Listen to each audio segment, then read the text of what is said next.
Glück auf und Howdy aus Austin in Texas. Es ist Wochenende. Und was machen wir da? Wir sind unterwegs. Wir waren diesmal für euch. Soll ich sagen? Ne. Nein. Sagst du nicht? Sag ich nicht. Aber wir waren ja gar nicht für die. Wir waren ja für uns und haben die einfach mitgenommen. Ist das so? Also, viel Spaß bei diesem Video. Die 8er Miles in Texas. Der Weg war nicht leicht. Doch jetzt stehen sie hier unter dem weiten Himmel. Unendlich und weit. Von der Kohle zum Staub, vom Bergwerk zum Wind. Texas ist jetzt hier zu Hause, wo der neue Traum beginnt. Es ist Feierabend und das heißt, wir sind hier im Hill Country, ungefähr 20, 25 Minuten von uns entfernt. Und da gibt es die Jester King Brewery. Und der aufmerksame Zuschauer wird schon mal davon gehört haben, weil die haben einen deutschen Braumeister. Ist sehr gut? Ich weiß es nicht, aber das Bier ist ganz lecker. Und das ist eine alte Farm hier, die haben sie umgebaut zu der Brauerei. Es gibt ein Ziegengehege, also ein bisschen was für die Kinder. Und die beste Pizza in der ganzen Stadt. Gehört das noch zu Austin? Keine Ahnung. Weiß ich nicht. Aber es ist, ich würde sagen, es ist wirklich die beste Pizza. Weit und breit. Weit und breit. Und ihr dürft dabei sein. Ihr dürft uns beim Essen zusehen. Cool, oder? Wenn ihr mal plant, diese Brauerei zu besuchen, dann geht vorher auf jeden Fall auf die Homepage und schaut an, wie die Öffnungszeiten sind. Denn eins haben die alle gemeinsam hier, die haben nicht bis in die Puppen auf. Ne? Also am Wochenende hat die Jester King zum Beispiel bis 9 Uhr auf, aber ansonsten machen die teilweise um 5 Uhr zu.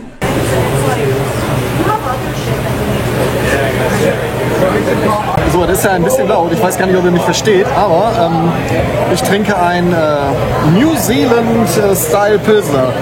Warum auch immer Neuseeland Style Pilsner. Was trinkst du? Rosé.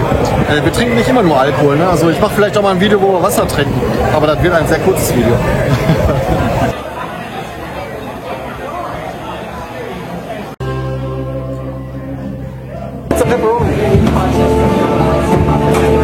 Awesome, thank you.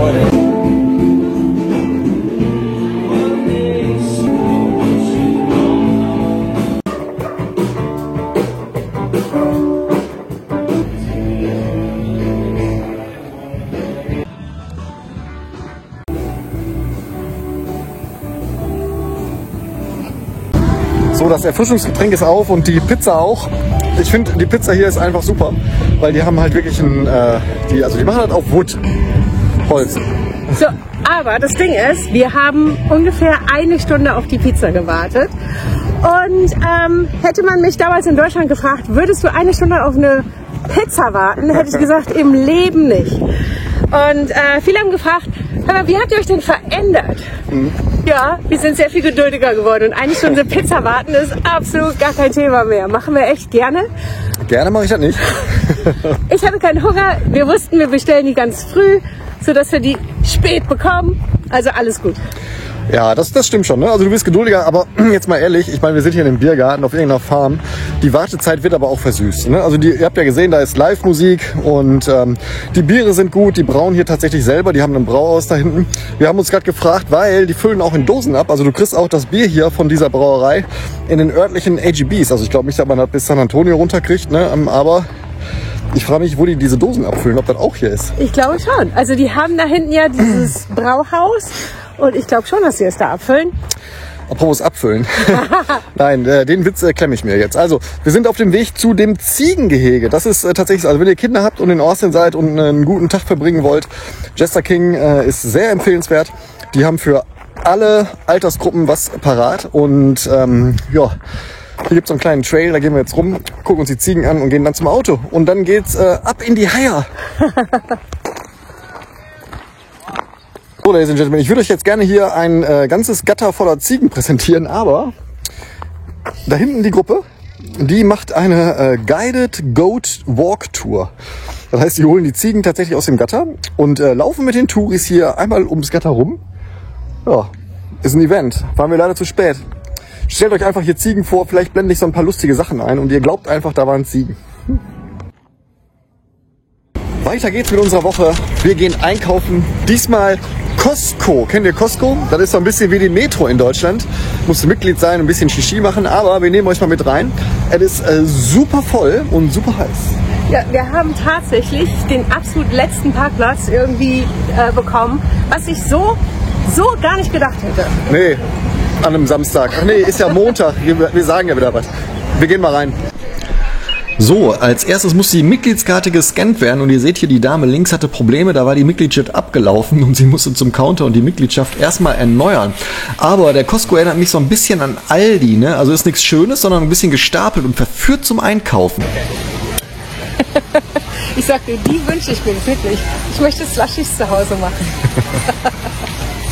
Costco lebt auch so ein bisschen davon, dass die so Saisonware haben, ne? Also so Halloween-Quatsch oder wenn Football losgeht, gibt's Football, dann haben die so Specials wie hier diesen Flipper, ne? Und das ändert sich quasi wöchentlich oder monatlich und es gibt sogar YouTube-Kanäle, die berichten, was man bei Costco jetzt kaufen kann. So, wer unseren Videos aufmerksam folgt, der weiß, dass wir das hier nicht trinken. Nicht trinken. Hm? Costco ist tatsächlich nicht gut, wenn es um Biere geht. Die haben immer nur Industriebiere hier und die sind halt auf Masse aus. Ne? Also ich sag mal, wenn du in Costco bist, dann willst du viel Fleisch kaufen oder viel Backware, also große Portionen, so wie man das auch in Deutschland aus der Metro kennt. Ne? Die haben eine unfassbare Auswahl an Seafood hier und das lohnt sich schon. Also die Preise sind deutlich günstiger als zum Beispiel H-E-B oder sowas. Ne? Und überall kann man probieren. Ne? Und das finde ich sehr cool. Also Tina holt hier gerade einen Kaffee. Da gibt es irgendeine Kaffeebohne, die da gerade promoted wird. Es ist so voll hier. Ich weiß gar nicht, was hier los ist. Aber man kann überall probieren. Ihr habt ja gesehen, Tina hat einen Kaffee getrunken. Also wenn ihr wollt, könnt ihr hier satt auch wieder rauskommen. Eierpreise, ne? Das sind 24 Organic, also Bio-Eier, 24 für $7. Also kannst du nicht meckern, oder? So, was natürlich sein muss, ist, dass wir hier Sprudelwasser kaufen, weil der Deutsche, der trinkt nach wie vor Sprudelwasser. Und die haben hier San Pellegrino in Glasflaschen.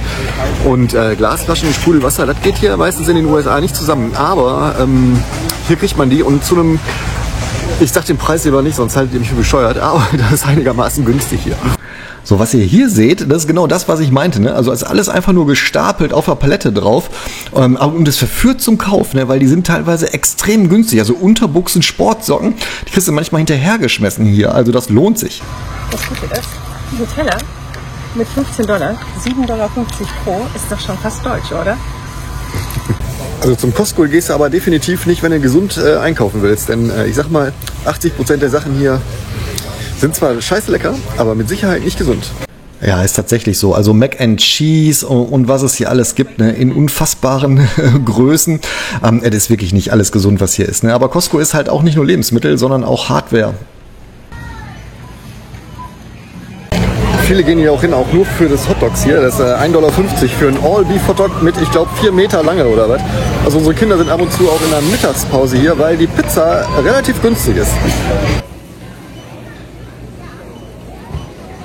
Den Kassenbon übrigens nicht wegschmeißen, weil den müssen wir am Ausgang nochmal zeigen. Und da wird grob kontrolliert, ob das, was auf dem Kassenbon ist, auch wirklich in dem Wagen ist oder ob da vielleicht ein bisschen mehr drin ist. Und ich kann euch jetzt schon sagen, wenn ihr hier reingeht, ihr habt immer mehr im Wagen, als ihr eigentlich plant. Ich habe mir zum Beispiel hier jetzt so eine Cap geholt. Ich bin ja so ein Cap-Fetischist. Das war also Costco. Weiter geht's, wir müssen noch zum H-E-B, denn hier kriegt man halt nicht alles. Nur fürs Protokoll. Costco war jetzt $217 für, gut, jetzt haben wir 4 Getränke gekauft, wir kriegen heute Abend Besuch. Ne? Ich habe Paulaner Oktoberfestbier gekauft. Es läppert sich, ne? Also das Leben hier in den USA ist nicht günstig. Und jetzt geht's ja weiter. Jetzt gehen wir zum H-E-B und da kaufen wir Gemüse und Kartoffeln und so ein Quatsch. Ich filme da auch ein bisschen, da mache ich jetzt kein ganzes Video drüber. Ihr wollt ja nur einen Einblick kriegen. Also, weiter geht's.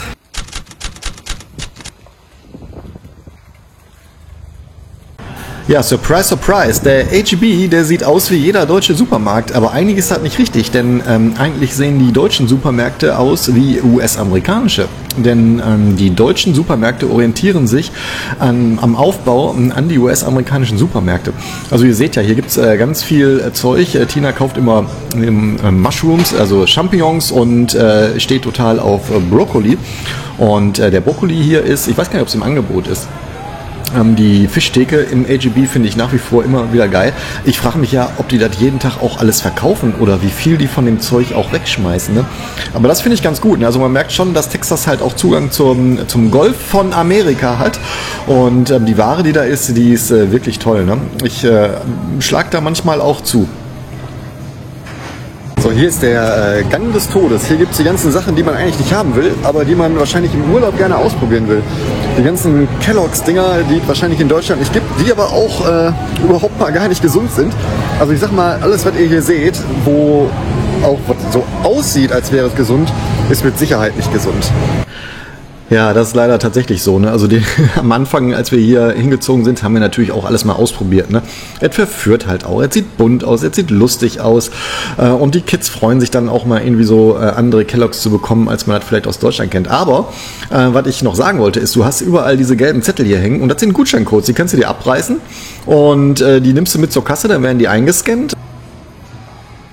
Meine Frau hat gerade festgestellt, und glaubt mir, die kennt sich wirklich aus bei H&B, dass die Preise hier extrem gesunken sind, was wir nicht verstehen, weil die Zölle sollten doch eigentlich dafür sorgen, dass hier alles viel, viel teurer ist. Also zum Beispiel die Sahne oder das Öl ist teilweise um 30% billiger. Eierpreise kannst du, ich weiß nicht, was ihr mit euren Eierpreisen habt, aber die sind billiger als in Deutschland. Nein, glaubt ihr nicht? Ja, Beweis doch das Gegenteil. Heute ist Schnitzeltag. Da macht meine Frau die weltbesten Schnitzel in ganz Austin und da gibt es natürlich Pommes zu. Die Pommes-Auswahl hier, die ist riesig und wenn ihr mal in die Regale guckt, dann werdet ihr feststellen, dass auch die bekannten Fastfood-Ketten hier ihre Pommes als Eigenmarke, als Tiefkühlkost anbieten. Und die sind gewohnheitsbedürftig, sag ich euch. Hier ist meine Abteilung, hier fühle ich mich wohl. Texas Local Beer. Ich habe ja erzählt, dass die ganzen kleineren Craft-Brauereien hier auch bei H-E-B ihre Ware verkaufen. Das macht H-E-B ganz gut. Also die unterstützen tatsächlich hier so ein bisschen die lokalen Brauereien, auch die lokalen Obst- und Gemüsebauern. Ne? Du kriegst zum Beispiel hier Biere im H-E-B, die gibt es in San Antonio nicht, weil es einfach da nicht die lokale Brauerei ist. Das Schöne am H-E-B ist ja, die haben immer da einen Crawfish Boil Stand. Seafood Boil, ja. Seafood Boil. Ist eigentlich Saison? Ist gar nicht Saison, Nee, oder? Saison ist irgendwie viel früher im Jahr. Ich habe keine Ahnung, warum die das jetzt machen, aber vielleicht sind die übergeblieben. Das sind ja, diese Crawfish sind ja quasi die Kakerlaken des Flusses. Die gibt es, glaube ich, massig. Flusskrebse. Ja, Flusskrebse, genau. Genau, Flusskrebse. Crawfish. Ja. Also das lohnt sich auf jeden Fall. Und die Dinger sind auch wirklich gut, ne? Aber ich bin mir nicht sicher, weil halt keine Saison ist. So, was wir machen ist, wir fahren jetzt schnell nach Hause, weil wir haben Tiefkühlware im Auto, die Pommes zum Beispiel, und packen die ins Eisfach. Und dann sehen wir uns morgen wieder auf der gemütlichen Runde mit den Achtermeyers. Wir gehen jetzt in einen Store, der unusual ist. Ich glaube auf YouTube. Der schimpft sich Dollar Tree. Denn meine Tochter, die hat ja bald Geburtstag, wie ihr alle wisst. Und ihr werdet natürlich alle auch gratulieren. Das erwarten wir von euch. Und wir holen ein bisschen Kleinkram für die Deko und Co. Und wir gucken. Ich war ehrlich gesagt noch nie hier drin. Ich war immer in so einem anderen Dollar Tree. Ja, ist auch jetzt irgendwie nicht so der schickeste Laden, aber es gibt halt da wirklich so Verpackungszeug und all so ein Quatsch für $1. Wir gehen mal rein. Guck mal, ich glaube, wir kommen zu spät. Das ist alles schon leer hier. Was ist denn hier los? Wir sind noch nicht in der DDR. Ja, wir waren später und einige Schulen in Texas haben schon angefangen, darum ist hier empty. Das ist ja das Paradies der deutschen Touristen hier. Plastikstrohhalme, Leute. Es gibt Plastikstrohhalme.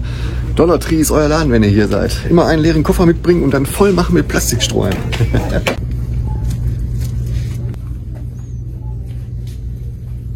Ist Roblox auch bei euch irgendwie so der geile Scheiß? Ich weiß, dass meine Tochter hier jeden Tag Roblox mit ihrem Freund spielt und das Spiel erschließt sich mir nicht. $1,50, $1,25, das sind so die Preise, die man hier bezahlen muss. Es lohnt sich. Es ist halt ein Krimskramsladen. Du kriegst hier jeden Scheiß. Ihr seht ja, selbst Putzmittel gibt's hier. Aber es ist billig. Um den Dollar immer rum. Darum auch Dollar Tree übrigens. Zum Dollar Tree gehst du natürlich nicht, wenn du einkaufen musst. Ne? Also du weißt ja nie, was die genau da haben. Also für so Deko-Kram kann man da mal hin. Das ist so Ware, die immer da haben. Oder zu Halloween-Zeit, wenn du Deko-Zeug brauchst. Ne? Du wirst überschüttet mit dem Quatsch und alles Plastikschrott aus China. So gehört sich das. So wollen wir das ja auch haben. Darum gehst du ja zum Dollar Tree. Das findet ihr übrigens hier in jedem Laden. Ne? Also steht immer drauf New Items, Weekly, Daily, damit ihr auch immer schön hier jeden Tag hinkommt und andere Ware erwartet. Aber es ist die gleiche wie gestern. Das kann ich übrigens echt verstehen, ne? Wenn ihr mal zu Besuch in den USA seid und in die Shops geht, alles ist bunt von der Verpackung her, es verführt zum Einkaufen. Ein paar Sachen kennt man ja, eine Stork Schokoladenriesen. Ich weiß gar nicht, ob die auch $1,25 gekostet haben. Wenn, dann wäre es auf jeden Fall sehr günstig. Ja, die Süßigkeitengänge, die sind überschüttet mit Zucker und alles, was Krebs verursacht. Also feel free und kauft den Quatsch. Ich bin so ein bisschen darüber hinweg, ehrlich gesagt. Aber ab und zu ein bisschen naschen. Kennt ihr die Dinger hier? Toasties. Die sind Toast and Pop-Ups. Das ist wirklich eklig. Die kann man in dem Toaster stecken und es schmeckt einfach nur widerlich. Ja, Dollar Tree. Der Laden, ich zeige euch mal was ich ja eben gesagt habe. Es wird euch jetzt schocken, was ich euch zeige. Also wirklich schocken. Und schreibt mal gerne in die Kommentare, ob wir das hier nicht der EU melden müssen. Da es tatsächlich noch Länder gibt, die sowas produzieren und verkaufen. Das ist unfassbar. Unfassbar. Ich bin schockiert.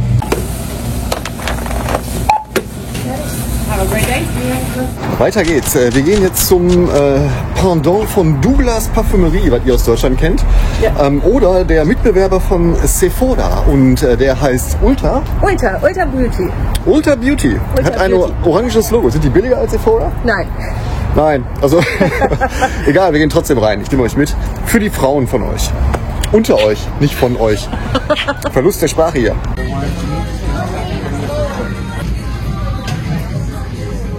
Ja, das wird ein kurzer Abschnitt, weil ich kann hier gar nichts filmen, ich kann da gar nichts zu sagen, weil wir Männer sind ja sehr einfach strukturiert. Ne? Wir haben Deo, wir haben ein bisschen Gesichtscreme und wir haben ansonsten Eau de Toilette oder was. 80% der Sachen hier weiß ich gar nicht, wofür man die braucht. Ich filme jetzt gleich mal den Typen, der hier schminkt. Ne? Und ihr schreibt mir in die Kommentare, wie ihr den findet. Also du kannst ja auch bei Sephora, kannst du dich immer schminken lassen. Hier bei Ulta anscheinend auch. Und die Schminker hier sind schon speziell. What's up?